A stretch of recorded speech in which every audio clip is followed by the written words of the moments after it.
আজকে আমরা আসলে আমাদের এটা এইচডিইউ আমরা এটা আসলে আমাদের এখানে গ্যাপ ছিল এটা আমরা বিশেষ করে এটা আইসিইউতে যে পেশেন্টগুলি থাকে তাদের জন্য একটা স্টেপ ডাউন একটা স্টেজ তো এটা আমরা আপনারা দেখতে পাচ্ছেন যে এটা আমরা একটা সুন্দর একটা আধুনিক আমরা এটা এইটা সেন্ট্রাল এসি সংযুক্ত আমরা এটা করেছি আমরা মূলত এই এলাকার মানুষের স্বাস্থ্য সেবার কথা চিন্তা করে তারা স্বল্প মূল্যে যদি এই সার্ভিসটা নিতে পারে এটা এসেনশিয়াল একটা সার্ভিস ছিল এই জন্য আমরা এটা এটা আজকে এটা শুভ উদ্বোধন করলাম আর আপনারা জানেন এর মধ্যে আমরা তো এই কয়েকদিন আগে আমরা এইখানে আমাদের কার্ডিয়াক ইউনিটের আমরা সেন্টারের একটা ইউনিট ক্যাথল্যাব চালু হয়েছে আমাদের তো সেখানে আমরা প্রতিনিয়ত আমাদের পেশেন্ট ফ্লো বাড়ছে তো এখানে আমরা আজকের দিনও 10টা প্রসিডিওর হবে এখানে তো এখানে আমরা অনেক সময় দেখা গেল সেই রুগীগুলির ক্ষেত্রেও আইসিইউ সাপোর্ট দরকার হয় আইসিইউ সাপোর্টের সাথে আমাদের এইচডিইউ সাপোর্টটাও দরকার ছিল সেই প্রয়োজনীয়তা ফিল করে আমরা এটা শুরু করলাম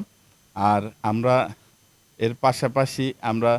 আরও নতুন কিছু চিন্তা ভাবনা করে এই বিল্ডিংয়ে আমাদের আরও 5টা ফ্লোর আছে উপরে বিশেষ করে স্ট্রোক রুগীদের জন্য এখন পর্যন্ত কিন্তু এই এলাকায় আপনার কোনো স্ট্রোক সেন্টারও হয় নাই তো আমরা সেটা ফিল করে স্ট্রোক সেন্টারের সাথে রিহেবিলিটি সেন্টার এটা বিশেষ করে ফিজিওথেরাপি দরকার হয় তো সেটা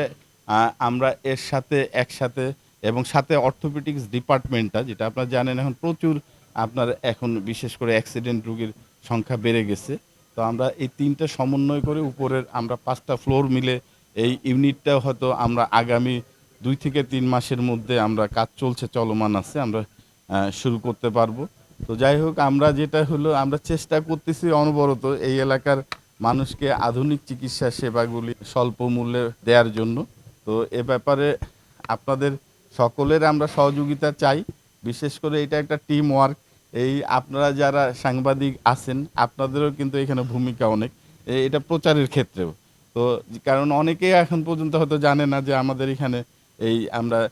ক্যাথল্যাব মেশিন চালু হয়েছে এখানে এনজিওগ্রাম টেস্ট করা যায় রিং পরানো যায় পেসমেকার লাগানো যায় তো আমি এটা বলবো যে আপনাদের মাধ্যমে এটা আমাদের রংপুর এই এলাকার প্রায় এখানে আমরা জানি 1 কোটি লোকের বসবাস এই তাদেরকে আপনাদের এই তথ্যগুলি পৌঁছে দেওয়ারও আমি অনুরোধ জানাচ্ছি